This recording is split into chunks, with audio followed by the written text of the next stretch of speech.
The scent of rotting wood and unwashed bodies clung to the makeshift shelters like a persistent curse. Leora Fenn pressed her back against the crumbling stone wall, watching the rain drip through holes in the roof above her head. Each drop landed with a soft plink in the rusted bucket she had positioned carefully to catch the worst of it. 20 years old and already invisible to the world, she had learned that survival meant staying small, staying quiet, staying forgotten. The settlement of Ashenfallow existed on the very edge of civilization, where the great forest began and the protection of the Crown Pack ended. Here, the forgotten gathered. Humans cast out from their villages, wolves rejected by their packs, and those unfortunate enough to be born between both worlds and welcomed by neither. Leora belonged to the last category. Half-blood, the other residents whispered when they thought she couldn't hear. Neither fish nor fowl. No wonder her parents abandoned her. She had stopped correcting them years ago. Let them believe what they wanted. The truth was worse. Her parents hadn't abandoned her. They had simply died, victims of a plague that swept through the outer territories when she was barely 15. The pack that should have taken her in had looked at her mixed heritage, seen the human features that dominated her wolf-blessed bloodline, and turned their backs. Thunder rolled across the darkening sky, and Leora pulled her threadbare cloak tighter around her shoulders. The fabric had once been deep blue, but time and poverty had faded it to the color of winter rain. Through the gaps in the walls, she could see other residents of Ashenfallow hurrying to secure their belongings against the coming storm. Leora. The voice belonged to Marta, an elderly woman who ran the closest thing to an inn that their settlement possessed. Her weathered face appeared in the doorway, concern creasing her features. Storm's getting worse. You should come to the main house tonight. I'm fine here, Leora replied automatically. She always said that. Being fine meant not being a burden, and not being a burden meant people left you alone. Marta's expression softened in a way that made Leora's chest tighten unexpectedly. Child, when was the last time you ate something hot? The question hung in the air between them, and Leora realized she couldn't remember. 3 days? 4? Time had a way of blurring together when your greatest achievement was simply surviving until tomorrow. Come, Marta said, and there was no room for argument in her tone. Elena made soup, and there's enough for everyone who needs it. Leora hesitated. Pride was a luxury she couldn't afford, but it was also one of the few things she still possessed. However, the smell of genuine food drifting from Marta's direction made her stomach clench with hunger so sharp it bordered on pain. All right, she whispered. The main house was exactly that. The largest building in Ashenfallow, constructed from salvaged materials and held together by determination and Elena's surprisingly skilled carpentry. Inside, warmth hit Leora like a physical force. A fire crackled in the stone hearth, and the promised soup simmered in a pot suspended over the flames. 6 other people had already gathered around the rough wooden table, their faces illuminated by candlelight. Leora recognized all of them. In a settlement of barely 50 souls, anonymity was impossible despite her best efforts. There she is, Elena called out, her voice carrying the musical accent of the Southern Territories. Sit, sit. You look like the wind could blow you away. Leora took the offered seat at the far end of the table, closest to the door. Always have an escape route. Another lesson learned through necessity. Terrible night to be alone, commented old Henrik, a former pack warrior whose scarred hands spoke of battles fought in defense of others. Something's got the forest stirred up. Can feel it in my bones. Your bones ache because you're ancient, Elena retorted, but there was affection in her voice. Besides, what could possibly be out there that hasn't been there for years? Henrik's weathered features grew serious.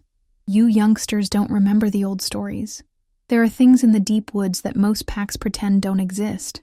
And on nights like this, when the storm wails like a banshee, and the very air feels charged with power, he shook his head. Well, let's just say I'll be keeping my silver close tonight. Silver? Asked Marcus, a human blacksmith who had found refuge in Ashenfallow after being accused of theft by his former employer. What good would silver do against wild animals? The silence that followed was thick with unspoken knowledge. Leora felt her skin prickle with awareness, the wolf blood in her veins responding to something she couldn't quite identify. Not all dangerous things are animals, Henrik said finally. Some are much worse.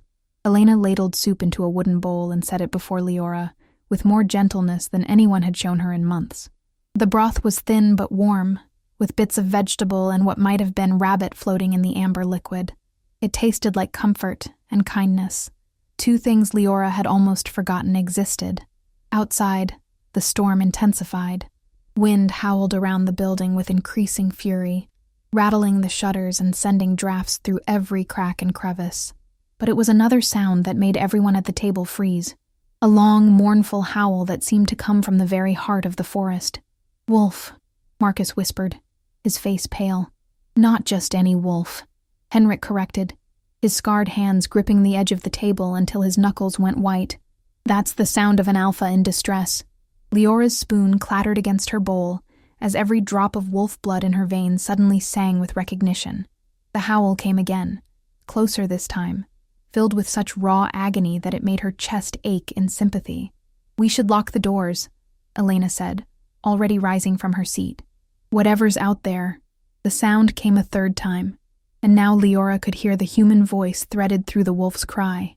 Someone was dying out there. Someone was alone, and in unimaginable pain, calling out to a world that had apparently abandoned them. Without conscious thought, Leora stood. "Where are you going?" Marta demanded, her voice sharp with alarm. "Someone's hurt." The words left Leora's mouth before she could stop them. You have to stay right here," Henrik interrupted, his tone carrying the authority of his former position. "That's not a call for help, child. That's the sound of a first shift gone wrong." The words hit Leora like a physical blow. A first shift. The sacred and terrifying moment when a young werewolf underwent their initial transformation from human to wolf form. It was supposed to happen under careful supervision, with pack elders and family members present to guide the process and ensure the young wolf didn't lose themselves to the savage instincts that came with their new form. But sometimes things went wrong. Sometimes the young wolf was alone, or unprepared, or simply unlucky. And when that happened, the transformation could tear them apart from the inside out, leaving nothing but a mindless beast driven by pain and rage. "All the more reason someone should help," Leora said, moving toward the door. "Help?" Marcus's voice cracked with disbelief. A wolf in the middle of a failed transformation? You'd have better luck trying to reason with a forest fire. But Leora was already reaching for her cloak. The howl came again, weaker this time, and she felt something deep in her chest respond to it. A pull she couldn't explain, and didn't want to examine too closely. "Child," Marta's voice was gentle but firm. "That wolf out there, if it truly is in the middle of a first shift, it's as good as dead, and it'll kill anything that comes near it. You can't save someone who's already lost." Leora paused with her hand on the door latch. Maybe Marta was right. Maybe she was being foolish, letting her mixed heritage cloud her judgment. What did she know about wolf transformations anyway? She had never shifted herself, had never even come close despite the wolf blood that flowed through her veins. But then the howl came one more time, and this time she heard something in it that stopped her breath. Not just pain, but a desperate, terrified plea for help. Someone who was fighting against the darkness, still human enough to know what they were losing. "I have to try," she whispered. Before anyone could stop her, she yanked open the door and plunged into the storm. The wind hit her like a living thing, driving rain into her face and stealing the breath from her lungs. Lightning split the sky, illuminating the forest in stark black and white, and thunder followed so close behind that she felt it in her bones, but none of that mattered. Following the sound of those heartbreaking howls, Leora ran into the trees. She had no plan, no weapons, no real idea of what she intended to do when she found the source of the cries. She only knew that someone was suffering alone in the darkness, and she couldn't bear the thought of walking away. The forest was a maze of shadows and twisted branches, made more treacherous by the driving rain that turned every surface slick and dangerous. Leora stumbled over roots and rocks, her hands stretched out before her to ward off low-hanging branches.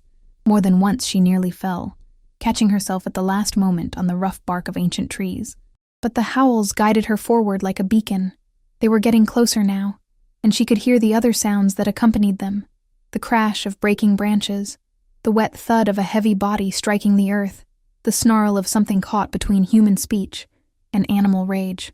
Lightning flashed again, and in that brief moment of illumination, Leora saw him. He knelt in a small clearing, his body twisted with agony, hands that were no longer entirely human, clawing at the muddy ground. Dark hair hung in wet tendrils around a face that shifted between human and something else entirely. His clothes, once fine, were torn and muddy, hanging in tatters from a frame that seemed to be fighting itself. And his eyes, when he lifted his head and looked directly at her, his eyes burned with golden fire. Leora had never seen anyone so beautiful or so terrifying. He opened his mouth to speak, but only another agonized howl emerged. His back arched impossibly, and she heard the wet sound of bones breaking and reforming beneath his skin. Muscles rippled and shifted, growing larger one moment and shrinking the next, as if his body couldn't decide what shape it was meant to hold. Every instinct screamed at her to run. This was exactly what Henrik had warned her about. A young wolf lost in the madness of transformation, dangerous to himself and everything around him. One swipe of those claws could open her throat. One bite could tear her apart. Instead, Leora took a step forward. The wolf that was not quite a wolf turned toward her, and she saw the exact moment when whatever remained of his human consciousness recognized the threat she represented. His lips peeled back to reveal teeth that were far too sharp, and a growl rumbled from his chest like distant thunder. "It's all right," Leora said softly, though she wasn't sure if she was speaking to him or to herself. "You're not alone anymore." She took another step, then another. Rain plastered her hair to her skull and turned her cloak into a sodden weight around her shoulders, but she kept moving forward. The golden eyes tracked her every movement, and she could see the war being fought behind them, human intelligence battling animal instinct, pain struggling against the need to survive. When she was close enough to touch him, Leora knelt in the mud. "What's your name?" she asked. The sound that emerged from his throat might have been an attempt at speech, but the words were lost in another wave of transformation. His hands pressed flat against the ground as his spine curved and shifted, and for a moment, Leora thought she was watching him break apart entirely. Without thinking, she reached out and placed her palm against the side of his face. The reaction was immediate and startling. The golden eyes widened, and the terrible sound stopped. For a moment that seemed to stretch into eternity, they simply looked at each other, a poor girl from nowhere, and a wolf caught between two worlds. Then his body went completely still, and his eyes closed. Leora felt the change in him like a physical presence. The wild energy that had been tearing him apart began to settle, flowing into new patterns instead of simply destroying everything in its path. His breathing, which had been rapid and desperate, gradually slowed to something approaching normal. Under her hand, his face was resuming a more human shape. "That's it," she whispered, though she had no idea what she was doing or why it was working. "Just breathe. You're safe now." His eyes opened again, and this time they held unmistakably human intelligence. When he spoke, his voice was hoarse but clear. "Who are you?" The question hung in the air between them, simple and yet impossibly complex. Who was she? A half-blood outcast living in the ruins of other people's lives. A girl so forgotten by the world that she might as well not exist. Or something else entirely. "My name is Leora," she said. "Leora Fenn." He studied her face as if trying to memorize every detail. "I'm Kaelin," he said finally. Kaelin Drath. The name hit her like a bolt of lightning. Every person in the territory knew that name, had heard the stories whispered in taverns and around campfires. Kaelin Drath, heir to the throne, future alpha of the most powerful pack in the realm, a young man who was supposed to be untouchable, unreachable, beyond the concerns of ordinary people. And yet here he was, kneeling in the mud with her hand still pressed against his cheek, looking at her as if she had just performed a miracle. "Your Highness," she breathed, suddenly aware of how inappropriate this entire situation was. She started to pull her hand away, but his fingers closed around her wrist. "Don't," he said quietly. "Please, I can feel it starting again." And she could feel it too, the tension building in his muscles, the wild energy beginning to stir once more. Whatever had happened during his first shift, it wasn't finished. The transformation was still fighting to complete itself, still trying to tear him apart from the inside. But somehow, her touch was holding it at bay. "I don't understand," she whispered. "I'm not a healer. I'm not even a proper shifter. I shouldn't be able to." "But you are," he interrupted, and there was wonder in his voice. "You're doing something I've never felt before. The pain is quiet when you're here." Lightning flashed again, illuminating them both in stark relief. The future king and the forgotten girl, kneeling together in the storm while something impossible passed between them. In the distance, Leora could hear the sound of approaching voices, people calling Kaelin's name. His pack had come looking for him, and soon this moment would be over. Soon she would go back to being invisible, and he would return to being untouchable. But for now, in this tiny clearing with rain falling around them like a benediction, something had changed, something had begun, and neither of them would ever be the same. The voices grew closer through the storm, and Leora felt Kaelin's entire body tense beneath her touch. What had been a moment of impossible connection suddenly became something far more complicated as the reality of their situation crashed down around them. "My lord!" The shout cut through the wind and rain like a blade. "Prince Kaelin!" "They're almost here," he said, his golden eyes never leaving her face. There was something desperate in his expression now, as if he was trying to memorize every detail before she disappeared from his life forever. Leora started to pull away, but his hand tightened around her wrist. "I said don't," he repeated, but this time there was an edge of command in his voice that made her wolf blood respond instinctively. "Your Highness, when they see me—" "My name is Kaelin," he interrupted, "and they'll see exactly what I tell them to see." Before she could ask what he meant, the first of the search party burst through the trees. 3 massive wolves in their shifted forms, moving with the deadly grace of trained warriors. Behind them came 2 figures still in human shape, a stern-faced woman with silver-streaked hair and a younger man whose resemblance to Kaelin was unmistakable. The wolves immediately positioned themselves in a protective triangle around the clearing, their hackles raised and lips pulled back to reveal gleaming fangs. The woman, clearly the leader of this group, strode forward with the confident bearing of someone accustomed to absolute authority. "Kaelin," she said, relief and reproach warring in her voice, "do you have any idea how worried we've been? When you missed the ceremony and the guards found your rooms empty," her words died as she took in the scene before her. The future king, kneeling in the mud, a bedraggled girl with her hand pressed against his face, the unmistakable scent of an incomplete first shift hanging heavy in the air. "Who is this?" The question emerged as more of a growl than actual speech. "This is Leora Fenn," Kaelin said, and there was something in the way he spoke her name that made everyone in the clearing go very still. "She saved my life." The silence that followed was broken only by the continuing storm. Lightning flickered overhead, casting strange shadows across faces frozen in shock and disbelief. "Saved your life?" The younger man stepped forward, and Leora could see the family resemblance more clearly now. The same strong jawline, the same aristocratic features, though his eyes were brown rather than golden. "Kaelin, what are you talking about? And why haven't you completed your shift?" That was the question Leora had been dreading. A first shift was supposed to be a moment of triumph, the final step in a young werewolf's journey to adulthood. The fact that Kaelin's transformation remained incomplete wasn't just unusual, it was dangerous. "There were complications," Kaelin said carefully. "The shift began, but something went wrong. I lost control." His gaze flicked to Leora. She found me and somehow managed to stabilize the process. The silver-haired woman, who Leora now realized must be the pack's second, judging by the way the others deferred to her, took a step closer. Her nostrils flared as she scented the air, and her expression grew increasingly troubled. "That's impossible," she said flatly.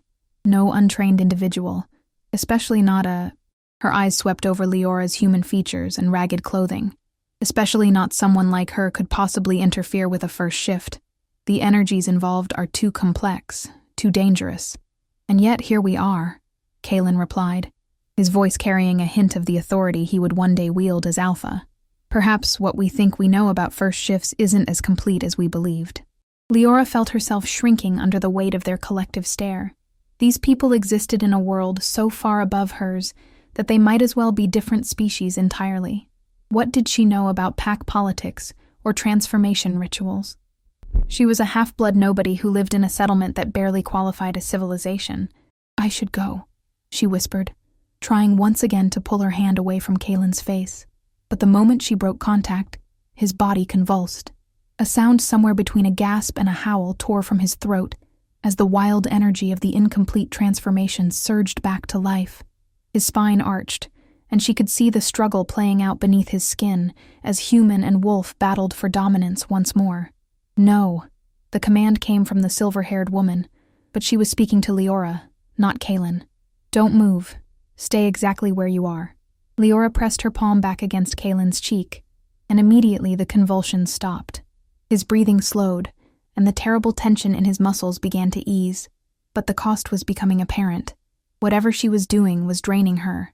She could feel her own energy flowing out of her and into him, leaving her increasingly weak and disoriented. "How is this possible?" the younger man breathed. "Gareth, have you ever seen anything like this?" One of the shifted wolves padded forward and transformed back into human shape, revealing a grizzled warrior with scars crisscrossing his muscular frame. He studied Leora with calculating eyes that missed nothing. "No, Prince Adrian," he said slowly. "I've been serving this pack for 30 years, and I've never seen an outsider able to influence a first shift. It should be impossible. Unless she's not really an outsider," the silver-haired woman said thoughtfully. "Tell me, girl, what pack are you from? Who are your parents?" The questions hit Leora like physical blows. She had spent years avoiding those exact inquiries, knowing that the answers would only lead to more rejection and scorn. I'm from Ashenfallow," she stammered. "My parents died when I was 15. "That's not what I asked," the woman pressed. "What were their names? What bloodlines do you carry?" Leora's throat felt tight, and for a moment she couldn't speak at all. These people were used to commanding answers, used to having their questions obeyed without hesitation, but the truth was something she had kept buried for so long that speaking it aloud felt like tearing open old wounds. "My father was human," she said finally. "My mother was... she was from the Moonrise Pack." The effect of those words was immediate and dramatic. Gareth sucked in a sharp breath. Prince Adrian's eyes went wide, and the silver-haired woman actually took a step backward. "Moonrise," she repeated, her voice barely above a whisper. "Are you certain?" "Yes." Leora's voice was growing weaker as more of her energy flowed into Kaelin. Senna Moonfall was her name. She was cast out when she chose to mate with a human. "Moonfall," Prince Adrian breathed. That's one of the healer bloodlines. The old bloodlines from before the Great Sundering." Leora didn't know what the Great Sundering was, but she could tell from their reactions that it was significant. The silver-haired woman was looking at her with an expression that bordered on reverence, while Gareth appeared to be recalculating everything he thought he knew about the situation. "The old healers had gifts that modern pack medicine can't replicate," the woman said slowly. "Abilities that were thought lost when the bloodlines scattered. If you truly carry that heritage, it would explain how she's able to stabilize his transformation," Prince Adrian finished. "The old healers were said to be able to calm the wolf spirit directly, to ease the pain of difficult shifts." But Leora barely heard their words. The world was growing dim around the edges, and she could feel herself swaying even as she knelt. Whatever power she possessed, it was coming at a cost she hadn't anticipated. Her vision blurred, and she tasted copper in her mouth. "Something's wrong," Kaelin said urgently. "She's too pale. Leanna, what's happening to her?" The silver-haired woman, Leanna, moved with sudden purpose, kneeling beside them and pressing her fingers to Leora's wrist. "She's overextending herself," she said grimly. "The healing bond is drawing too much of her energy. If this continues, she'll collapse." "Then break the connection," Prince Adrian demanded. "I can't," Leanna replied. "Look at him." They all turned their attention to Kaelin, and the problem became immediately apparent. Even with Leora's touch stabilizing him, his transformation was still incomplete. His body existed in an impossible state between human and wolf, neither one thing nor the other. And if the connection was severed before the shift was properly resolved, "He'll die," Gareth said flatly. "The incomplete transformation will tear him apart. And if we don't break it, she'll die," Prince Adrian countered. "We can't sacrifice an innocent to save Kaelin, no matter who he is." "No one is dying," Kaelin said firmly, though his voice was strained with pain. "There has to be another way." Leora tried to focus on the conversation swirling around her, but it felt like listening to voices from the bottom of a deep well. Her hand was still pressed against Kaelin's face, but maintaining the connection was becoming increasingly difficult. She could feel her strength ebbing away like water through her fingers. "There is one possibility," Leanna said slowly, "but it's never been attempted before. And the risks—" "What risks?" Kaelin demanded. "A permanent bond," she replied. "If we can channel her healing energy through a formal connection, it might provide the stability needed for you to complete your transformation safely. But once such a bond is established, it cannot be broken. Ever." The implications of her words settled over the clearing like a weight. A permanent bond between the future king and a half-blood outcast from the settlements. It was unthinkable, impossible, a violation of every law and tradition that governed their society. "Do it," Kaelin said without hesitation. "Kaelin, you can't be serious," Prince Adrian protested. "The political ramifications alone." "I said do it," Kaelin repeated, his golden eyes blazing with determination. "I won't let her die because of me." But Leora found her voice, weak though it was. "No," she whispered. "You don't understand what you're offering. A bond with me would ruin you. I'm nothing, nobody. Your people would never accept—" "My people will accept what I tell them to accept," Kaelin interrupted. "And you are not nothing. You're the person who walked into a storm to save a stranger. You're the person whose touch brought me back from the edge of madness." His free hand covered hers where it rested against his cheek. "You're the person I choose." Tears she hadn't realized she was crying, mixed with the rain on her face. No one had ever chosen her before. No one had ever seen her as worthy of choice. "The bond ritual requires consent from both parties," Lyanna said quietly. "Leora, do you accept?" It was madness. Absolute madness. She was a girl from the settlements, raised on charity and scraps. He was destined to rule over thousands, to lead armies, to shape the future of their entire civilization. The gulf between them was so vast it couldn't be measured. But when she looked into his golden eyes, she saw something that transcended rank and bloodline and political consequence. She saw someone who had been alone in the darkness, just as she had been. Someone who understood what it meant to be different, to exist outside the neat categories that society imposed. Someone who had looked at her and seen not a half-blood outcast, but a person worth saving. "Yes," she whispered. "I accept." Lyanna nodded grimly and began to remove items from the pack she carried. A small silver knife, a vial of what looked like moon water, and several bundles of herbs that filled the air with a sharp, clean scent. "This will hurt," she warned, as she began to arrange the materials in a precise pattern around them. "The bond magic is old and powerful, and it doesn't form gently. But once it's complete, you'll be connected in ways that go far beyond the physical. Your thoughts, your emotions, your very life force will be intertwined." "Will she be able to move away from him?" Prince Adrian asked. "Or will they need to remain in physical contact?" "Once the bond settles, distance won't matter," Lyanna replied. "They'll be able to sense each other across any span of miles. But for the next few hours, while the magic takes hold, they cannot be separated." She drew the silver knife across her palm, letting a few drops of blood fall onto the herbs. Immediately, the scent in the clearing changed, becoming wilder and more primal. The very air seemed to thicken with power. "Join hands," she commanded. Kaelin shifted position carefully, never breaking the connection between them, but freeing his other hand to clasp hers. The moment their fingers intertwined, Leora felt a shock run through her entire body. It was like touching lightning, like diving into an icy river, like standing too close to a fire all at the same time. "Now, speak the words I give you," Lyanna instructed. "And remember, once begun, this cannot be undone." She began to chant in a language Leora didn't recognize, the syllables rolling off her tongue like music and mathematics combined. The power in the clearing grew stronger, pressing against them from all sides until it felt like the world itself was holding its breath. "Repeat after me," Lyanna said, switching back to the common tongue. "By blood and bone, by heart and soul, I bind myself to you. By blood and bone, by heart and soul, I bind myself to you." They spoke in unison, their voices weaving together despite the vast differences in their backgrounds and upbringing. "In darkness and in light, in joy and in sorrow, I choose you above all others. In darkness and in light, in joy and in sorrow, I choose you above all others." The power building around them reached a crescendo, and Leora felt something fundamental shift inside her chest. It was as if a door she hadn't known existed suddenly swung open, revealing a connection that stretched between her heart and Kaelin's like a bridge made of starlight. "In this life, and whatever comes after, we are one. In this life, and whatever comes after, we are one." The final words left their lips, and the world exploded into light. When the brightness faded, and Leora could see again, everything had changed. She could feel Kaelin's presence in her mind like a warm flame. could sense his emotions as clearly as her own. The pain that had been tearing him apart was gone, replaced by a deep sense of completion and peace, and his transformation was finally, beautifully complete.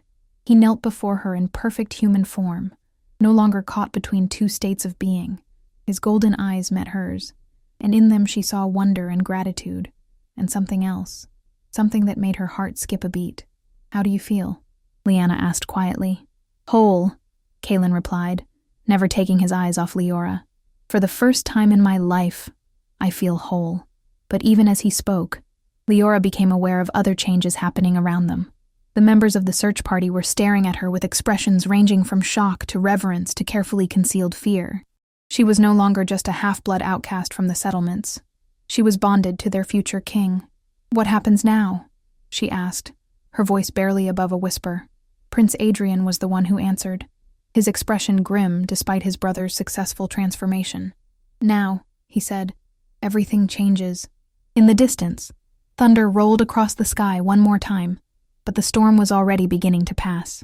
Dawn was still hours away, but Leora could sense it coming, a new day that would bring challenges and consequences she couldn't begin to imagine. But for now, in this moment, with Kalen's hand warm in hers and his presence burning bright in her mind, she felt something she had never experienced before. She felt like she belonged somewhere. The journey back to the capital took 3 days, and with every mile they traveled, Leora became increasingly aware of how drastically her world had shifted.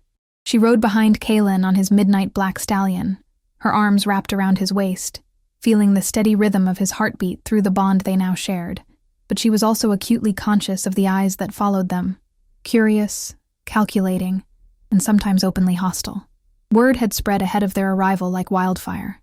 By the time their party crested the final hill and the great city of Valdris came into view, crowds had gathered along the roads to catch a glimpse of the future king and his mysterious bonded mate.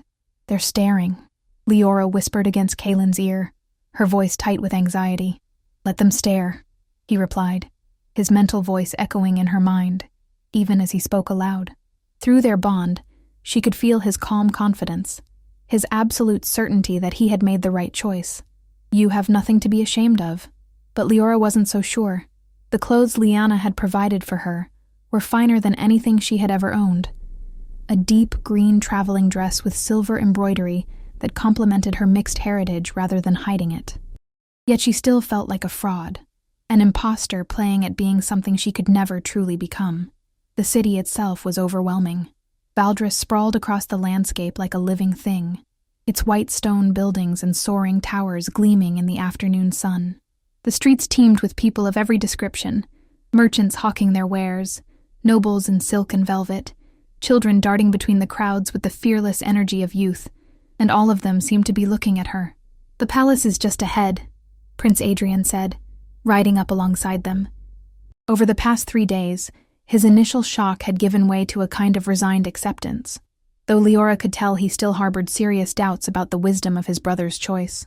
The palace, when it came into view, was nothing like the simple buildings of Ashenfallow. It rose from the heart of the city like a mountain made of marble and dreams, its countless windows catching the light and throwing it back in brilliant cascades. Banners flew from every tower, bearing the silver wolf of the royal house against a field of midnight blue. "It's beautiful," Leora breathed, and she felt Kalen's pleasure through the bond. "It's home," he said simply. "Our home now." The words sent a thrill through her that was quickly followed by a stab of terror. Home implied permanence, belonging, acceptance, all things she had learned not to expect from life. Their arrival in the palace courtyard was a carefully orchestrated affair. Guards in gleaming armor formed precise lines.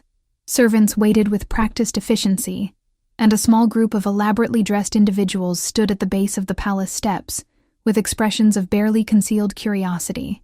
At the center of that group stood a man who could only be King Aldrich himself. He was an older version of his sons, with the same strong features and aristocratic bearing, though his hair had gone completely silver, and his golden eyes held the weight of years spent making impossible decisions. "Father," Kalen said, dismounting and helping Leora down with gentle hands. "May I present Leora Fenn, my bonded mate?" The silence that followed was so complete that Leora could hear the wind stirring the banners overhead. King Aldrich studied her with the same intense focus she had seen in both his sons, and she fought the urge to look away from those penetrating golden eyes. "So," he said finally, his voice carrying easily across the courtyard despite its measured tone. "You are the young woman who saved my heir's life."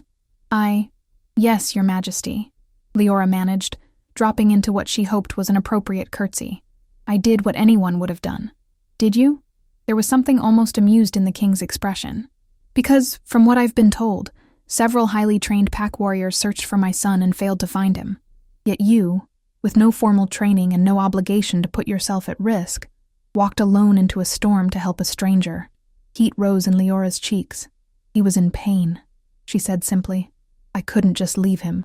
King Aldrich nodded slowly, and when he spoke again, his voice had gentled. "Welcome to the family, Leora Fenn. I suspect you are going to prove quite remarkable." The formal words of acceptance sent a wave of relief through her, but Leora could sense the currents of tension flowing beneath the surface. Not everyone present looked pleased by their king's gracious reception of his son's unexpected mate. "Your Majesty," one of the elaborately dressed nobles stepped forward, his voice carefully respectful, but with an edge of steel beneath it. "Perhaps we should discuss the implications of this development in private?" "Lord Commander Blackthorn raises a valid point," another voice added. A woman this time, her silver hair arranged in an elaborate style that probably cost more than most people earned in a year. "There are protocols to consider, traditions to uphold." Kaelin moved subtly closer to Leora, his hand finding hers. Through their bond, she felt his irritation spike, though his expression remained perfectly controlled. "The bond has already been completed," he said, his voice carrying a note of finality. "There are no protocols that can undo what has been done, nor would I wish them to." "Of course not," Lord Commander Blackthorn replied smoothly, "but there are still questions of legitimacy. The lady's bloodline, her training, her fitness to serve as future queen." "Her fitness?" Kaelin's voice dropped to a dangerous level, and several of the guards shifted nervously. "She risked her life to save mine.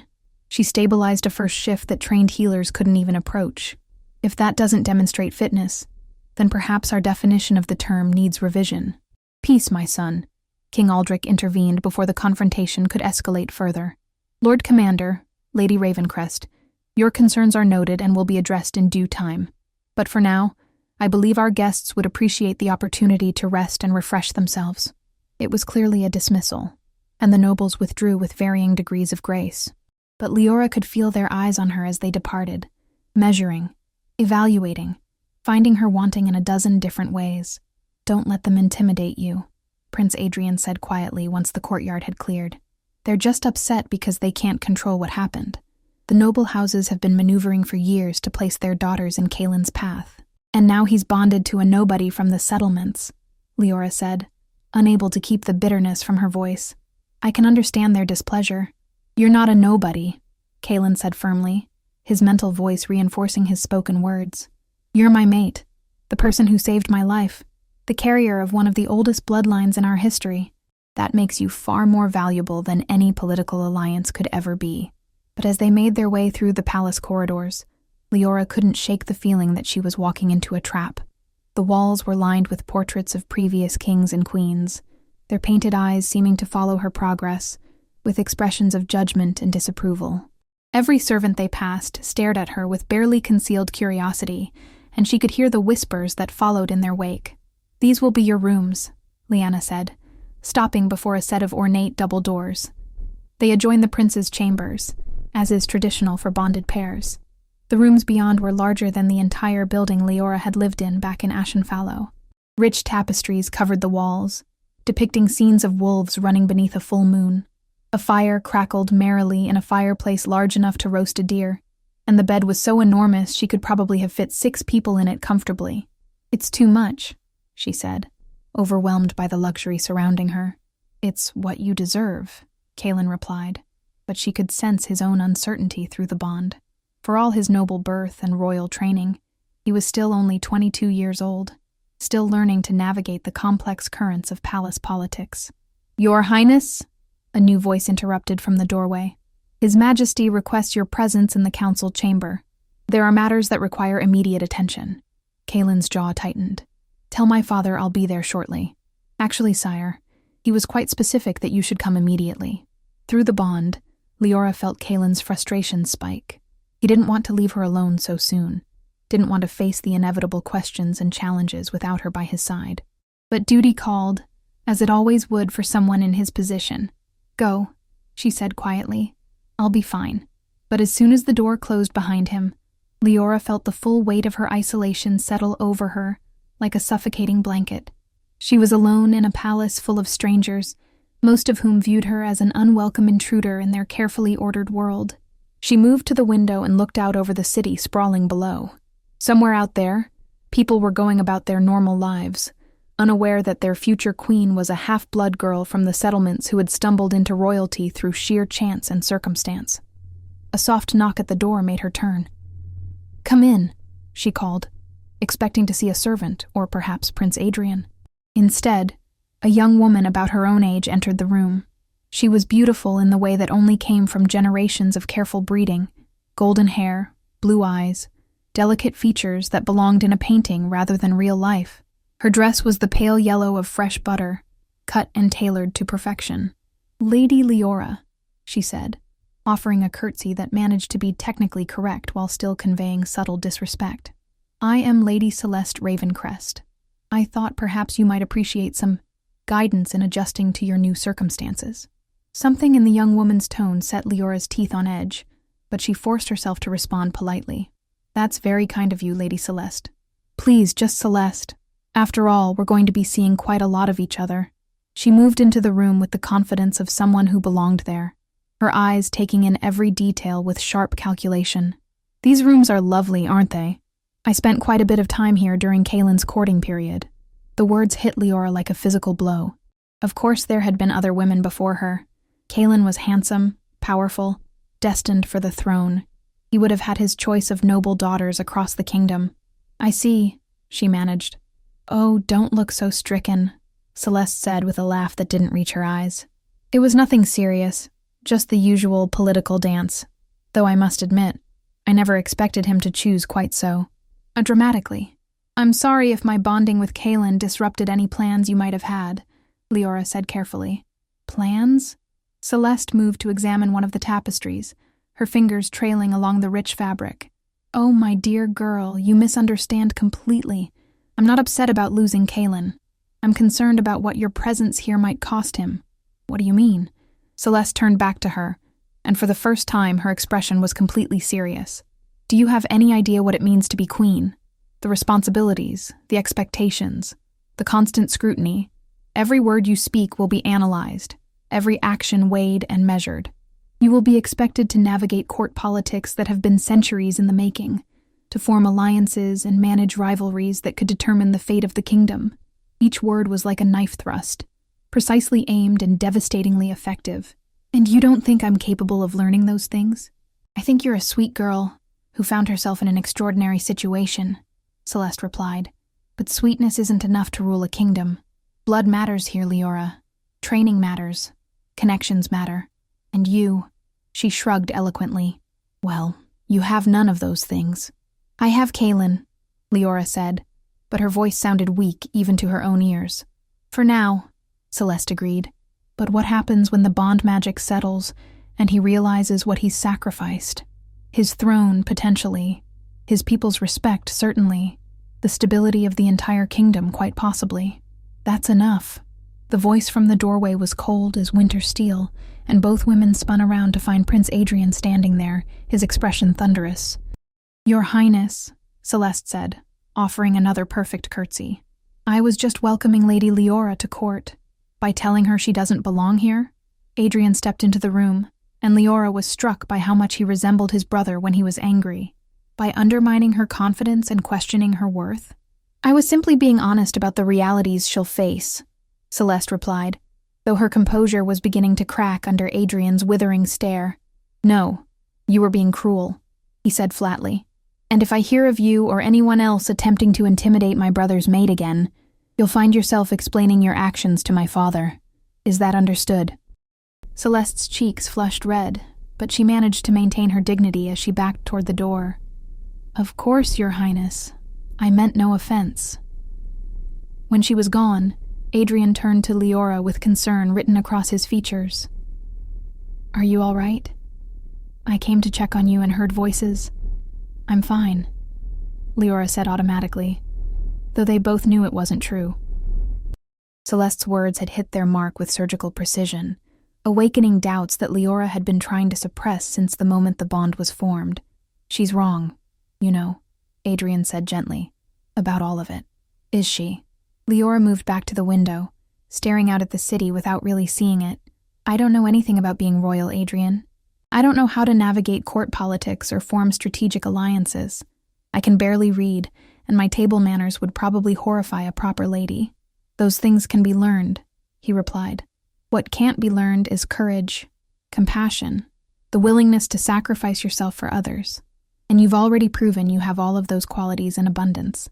But even his kindness couldn't entirely dispel the cloud of uncertainty that had settled over her. Through the bond, she could feel Kaelin's frustration as he dealt with whatever crisis had summoned him to the council chamber. He was fighting battles on her behalf that she wasn't even aware of, and the knowledge sat like a stone in her stomach. A commotion in the courtyard below caught her attention. A new group of riders had arrived at the palace, their horses lathered with sweat and their clothing covered in the dust of hard travel. At their head rode a figure that made Leora's blood turn to ice in her veins. It was Henrik, the old warrior from Ashenfallow. But he wasn't alone. Behind him rode a dozen of the settlement's residents, their faces grim with purpose.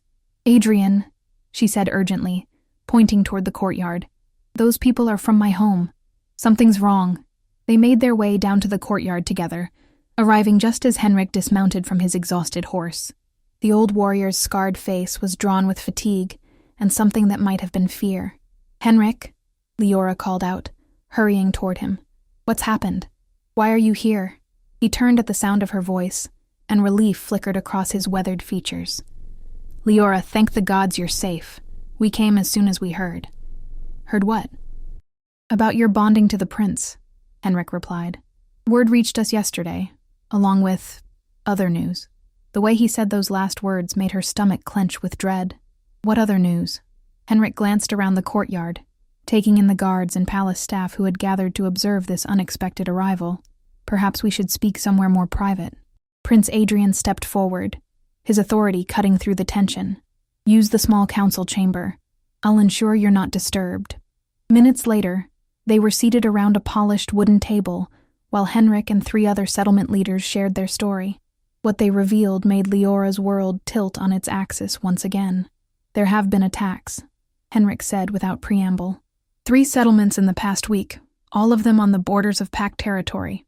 The raiders came at night, taking people rather than goods. Young people mostly, those with even a trace of wolf blood. "Raiders?" Adrian frowned. "What pack would dare attack settlements under royal protection?" "No pack," Elena said, her musical accent strained with worry. "These weren't wolves, Your Highness. They were something else. Something wrong." Old Marta leaned forward, her weathered hands clasped tightly together. "They moved like shadows, struck without warning. Our guards never even saw them coming, but they left a scent behind, something that made every wolf in the settlement sick with fear." "Rogue magic," Henrik said grimly. "The same kind that was used to bind the demon wolves during the War of Shadows." The words hung in the air like a death sentence. The War of Shadows was history that most people preferred to forget. A dark time when sorcerers had attempted to create artificial werewolves by binding human souls to demon spirits. The resulting creatures had been abominations, neither truly human nor wolf, driven by an insatiable hunger for destruction. "That's impossible," Adrian said, though his voice lacked conviction. "The knowledge to create demon wolves was destroyed centuries ago." "Was it?" Henrik met his gaze steadily. "Or was it simply hidden, waiting for someone desperate or foolish enough to use it again?" A terrible suspicion was forming in Leora's mind. "Henrik, when did these attacks begin? Exactly when?" The old warrior's expression grew troubled. 4 days ago, the night of the great storm. The night Kaelin's transformation went wrong. The night their bond was formed. The timing couldn't be coincidence. "There's more," Elena said quietly. "The raiders aren't just taking people at random. They're asking about you specifically, Leora. About the girl with the mixed bloodline who was taken to the capital." Ice flooded Leora's veins. Somehow her bonding with Kaelin had triggered these attacks. People were being hurt because of her, because of whatever power she had unknowingly displayed that night in the forest. "They want me," she said, the words coming out as barely a whisper. "We think so," Henrik confirmed, "which is why we came to warn you. Whatever you did to help the prince, it's drawn attention from forces that should have remained buried." Before anyone could respond, the door burst open, and Kaelin strode into the room, his face dark with urgency. Behind him came King Aldrich, Lyanna, and several other members of the royal council. "Father received reports of the attacks an hour ago," Kaelin said without preamble. "The situation is worse than we initially realized." King Aldrich moved to the head of the table, his expression grave. "Tell them what the scouts discovered," he commanded. Lyanna stepped forward, her usual composure shaken. "We sent reconnaissance teams to the attacked settlements. What they found?" She paused, clearly struggling with her words. "The missing people weren't just kidnapped. They were drained. Their life force, their very essence was extracted and consumed." "Consumed by what?" Adrian demanded. "By something that's growing stronger with each feeding," King Aldrich replied. "Our seers believe that whoever is behind this is preparing for something large. Something that will require an enormous amount of magical energy." The pieces clicked together in Leora's mind with horrible clarity. "They're going to try to recreate the demon wolves," she said. "But this time, they're not just binding human souls to demon spirits. They're trying to create something more powerful." "A demon alpha," Kaelin said grimly. "Something with the intelligence and strategic thinking of a true leader, but driven by pure malevolence. And they need me to complete the process," Leora continued, the truth settling over her like a shroud. "My bloodline, my ability to stabilize transformations. It's the missing piece they've been searching for." King Aldrich nodded slowly. "That's our assessment as well. Which means you're no longer safe here. They'll come for you, and when they do, they'll bring an army of shadows and nightmares that even our strongest warriors may not be able to defeat. Then we evacuate her," Kaelin said immediately. "Take her somewhere they can't reach." "Where?" his father countered. "These creatures have already demonstrated they can strike anywhere, anytime. There is nowhere in the kingdom that would be truly safe. Then what do you suggest?" Kaelin's voice was rising, his carefully maintained composure cracking under the weight of helplessness. Through their bond, Leora could feel his desperation, his frantic need to protect her warring with the knowledge that he might not be able to. "We fight," Henrik said quietly from his seat at the table. "We take the battle to them before they can complete their ritual." "With what army?" Lyanna demanded. "We don't even know where they're hiding, let alone how many of them there are." "I know where they are," Leora said suddenly, the words surprising her as much as everyone else. She pressed her hand to her chest, where a strange ache had been building since Henrik's arrival. "I can feel them. They're calling to me somehow." Kaelin was beside her in an instant, his hands framing her face as his golden eyes searched hers. "What do you mean, calling to you?" "It's hard to explain," she replied, struggling to put the sensation into words. "It's like they've left a thread attached to me and they're tugging on it, trying to draw me toward them." King Aldrich exchanged a meaningful look with Lyanna. "A tracking spell," she said grimly. "They marked her during the bonding ritual somehow. The magic you used to save Kaelin created a beacon they can follow. Then we sever the connection," Kaelin said immediately. "We can't," Lyanna replied. "The same magic that allows them to track her is what's keeping your transformation stable. Cut one, and you risk losing both." The trap was perfect in its simplicity. They could track her wherever she went, but removing their ability to do so would potentially kill Kaelin. And if she tried to run, innocent people would continue to die while the enemy grew stronger. "There is another option," she said quietly, and even as she spoke the words, she knew they were right. "I go to them willingly." "Absolutely not," Kaelin said immediately, his arms tightening around her as if he could physically prevent her from leaving. "Listen to me," she continued, her voice growing stronger as the plan took shape in her mind. "They want me alive, which means I have value to them. That gives us leverage.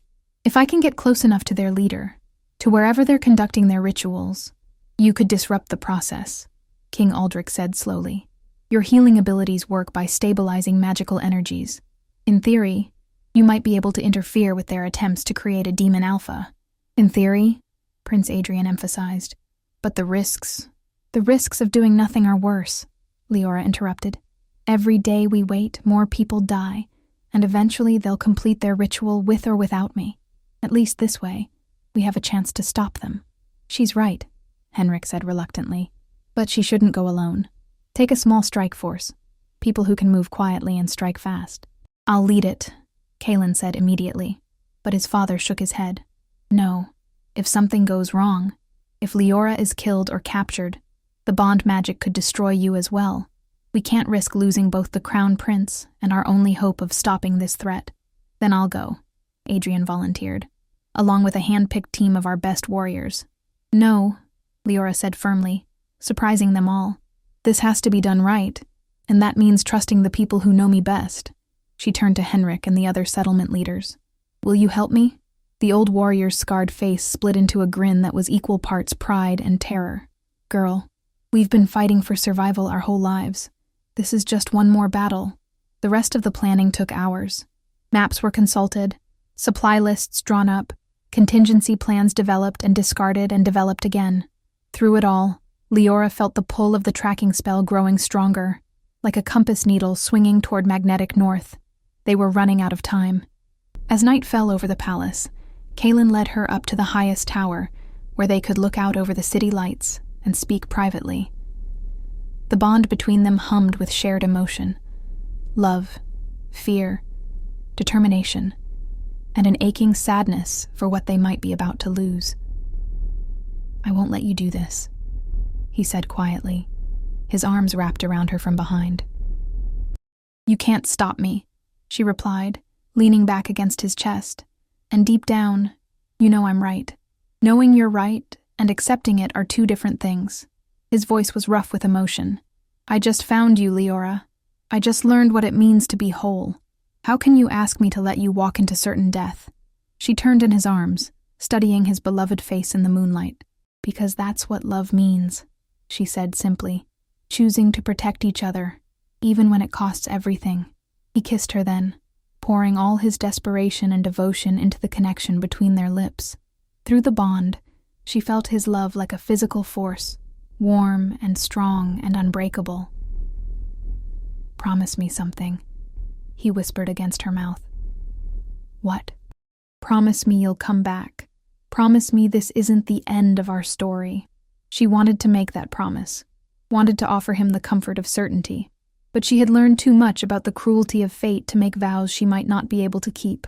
Instead, she pressed her hand against his chest, feeling the steady rhythm of his heart beneath her palm. "I promise I'll fight," she said. "I promise I'll use everything you've taught me about courage and strength and refusing to surrender. And I promise that whatever happens, you'll always be part of me." It wasn't the promise he wanted, but it was the only one she could give. They left at dawn, a small party moving swiftly through the forest paths that Leora's companions knew better than any royal map. Henrik rode beside her, his weathered face grim with purpose, while Elena and 2 other settlement fighters formed a protective circle around them. The pull of the tracking spell led them deeper into the wilderness, toward the ancient ruins that dotted the landscape like broken teeth. These were remnants of the Old Kingdom, from before the great wars that had reshaped their world. Most people avoided such places, believing them cursed or haunted. Perhaps they were right. As they drew closer to their destination, the very air seemed to grow thick and oppressive. Birds fell silent in the trees, and even the insects stopped their humming. It was as if the forest itself was holding its breath, waiting for something terrible to happen. "There," Leora said, pointing toward a series of broken stone columns rising from a clearing ahead. "That's where they are." The ruins were larger than she had expected, sprawling across several acres of cleared ground. Ancient stones covered in twisted runes formed intricate patterns, and at the center of it all stood a structure that hurt to look at, a tower that seemed to bend reality around itself, its walls shifting and flowing like liquid shadow. "How many do you think?" Henrik asked quietly. "Too many," Elena replied, studying the figures moving between the ruins. "But most of them look like thralls, people who've been drained and enslaved rather than killed, which means they can be saved," Leora said, hope flickering in her chest. They made their approach carefully, using the forest cover to get as close as possible before they would be forced into the open. The plan was simple. Leora would present herself as a willing prisoner, allowing herself to be taken to wherever the enemy leader waited. Once she was inside their defenses, she would attempt to disrupt their ritual, while Henrik's team attacked from the outside. It was desperate and dangerous and had approximately a dozen different ways it could go catastrophically wrong, but it was all they had. "Remember," Henrik said, as they prepared for the final approach, "your job isn't to defeat them all. Just cause enough chaos to break their concentration. Interfere with whatever spell they're trying to complete." Leora nodded, though her mouth was dry with fear. Through the bond, she could feel Kaelin's presence like a distant flame, lending her strength even across the miles that separated them. "Now," she whispered. She walked out of the forest alone, her hands raised in apparent surrender. The reaction was immediate. Dark figures converged on her from all directions, their movements unnaturally fluid and wrong. Up close, she could see that Henrik had been right about them being thralls. They had once been human, but whatever had been done to them had left them hollow-eyed and empty, puppets dancing to someone else's will. They surrounded her but didn't speak, simply forming a circle that herded her toward the central tower. As they walked, more figures emerged from the ruins, some human, some wolf, all of them bearing the same terrible emptiness in their eyes. The tower's entrance was a gaping mouth in the twisted stone, and beyond it lay corridors that seemed to exist in more dimensions than should have been possible. Leora's head spun as they led her deeper into the structure, past rooms filled with arcane symbols and bubbling cauldrons that gave off sickly sweet smoke. Finally, they reached a vast circular chamber at the tower's heart. The walls were covered in mirrors that showed not reflections but glimpses of other places, other times. And in the center of the room, standing within a complex ritual circle drawn in what looked like blood and starlight, was their enemy. He was tall and aristocratic, with the kind of ageless beauty that spoke of magic and terrible knowledge. His eyes were the color of winter storms, and when he smiled at her arrival, she felt ice settle in her bones. "Leora Fenn," he said, his voice cultured and pleasant and absolutely terrifying. "How good of you to join us at last. I am Mordeth Voss, and I have been so looking forward to meeting the young woman who stabilized a first shift with nothing but her touch." "What do you want with me?" she asked, though she already knew the answer. "Completion," he replied simply. "For centuries, sorcerers have attempted to create the perfect fusion of human intelligence and demonic power. We've come close many times, but there was always something missing, a catalyst to ensure the binding process remained stable." He gestured to the ritual circle, and Leora saw that it wasn't empty. A figure lay at its center, young, male, with familiar aristocratic features that made her heart stop.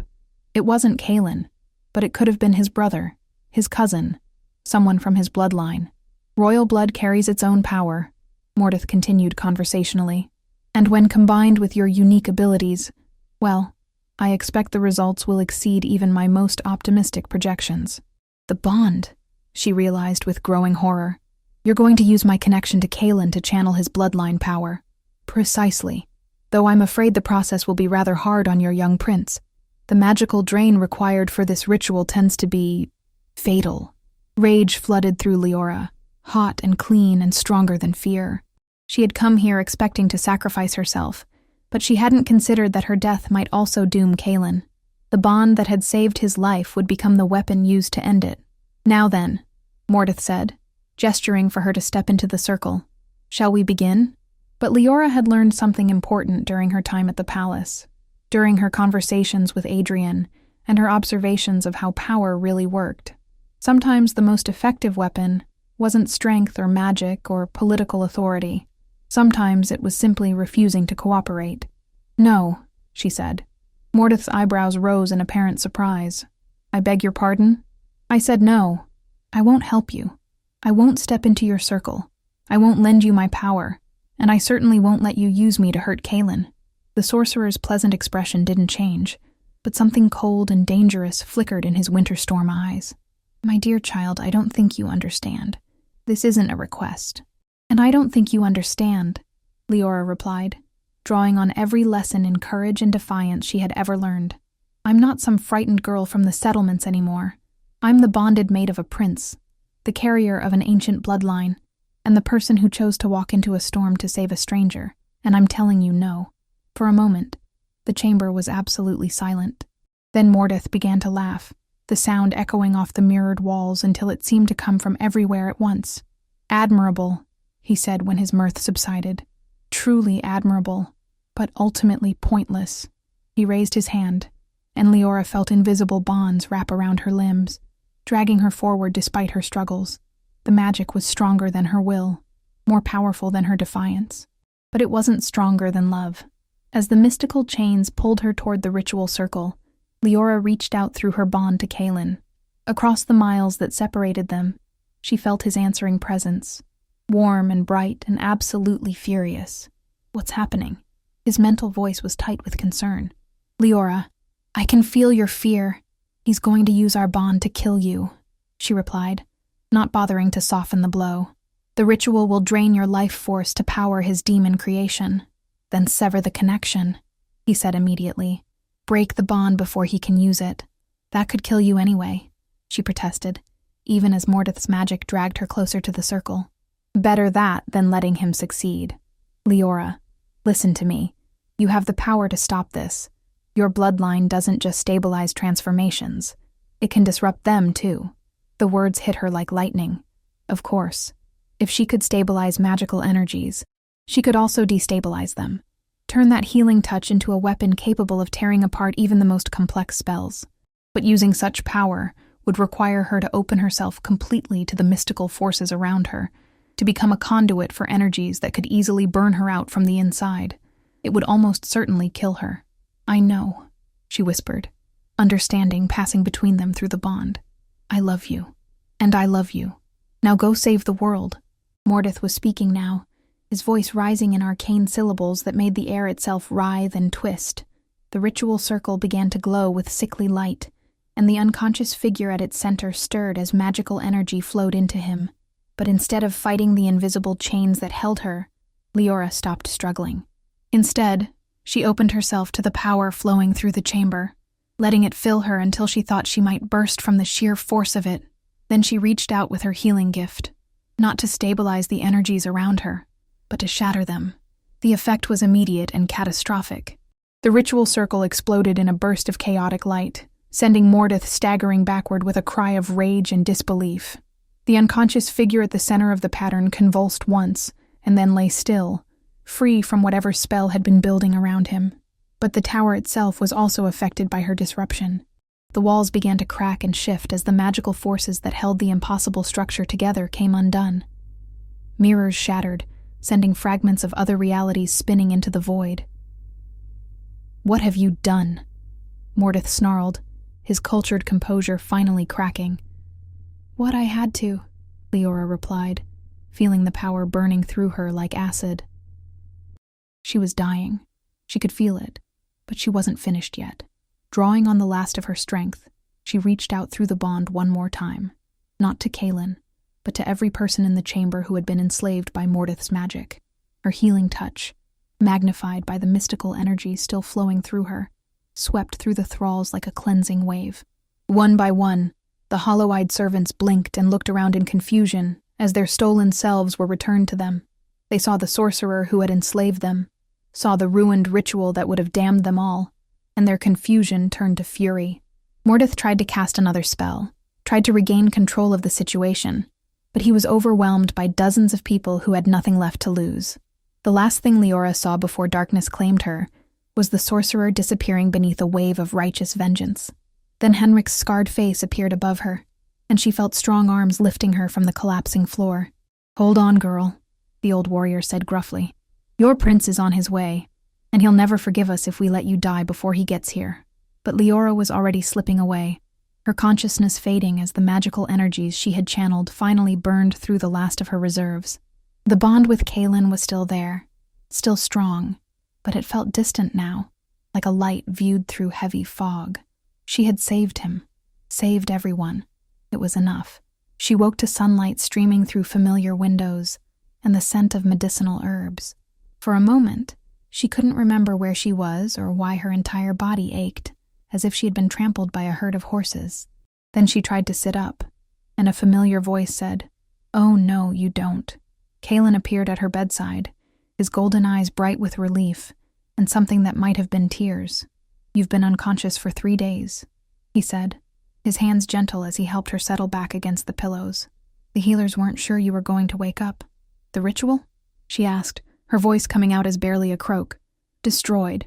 Mordeth is dead. His tower collapsed and every person he enslaved has been freed. Kaelin's expression grew serious. You did it, Leora.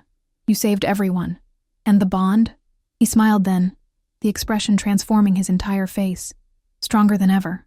Apparently nearly dying together has a way of reinforcing magical connections.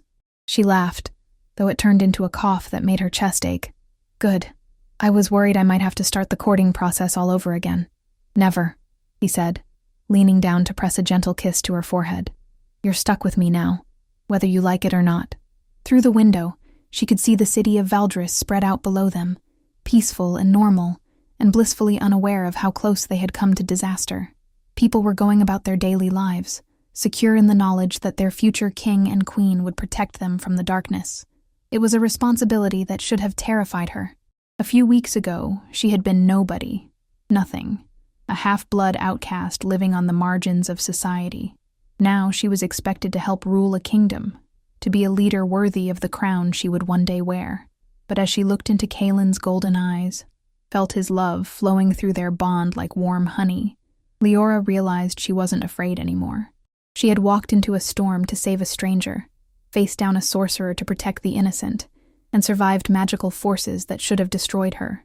Whatever challenges lay ahead, they would face them together, and that made all the difference in the world. So, she said, settling more comfortably against the pillows, when do we start planning our wedding? Kaelin's answering smile was bright enough to light up the entire kingdom. If you enjoyed this story, a like or comment really helps. And if you wish to hear more tales like this one, make sure you subscribe so you never miss the next tale.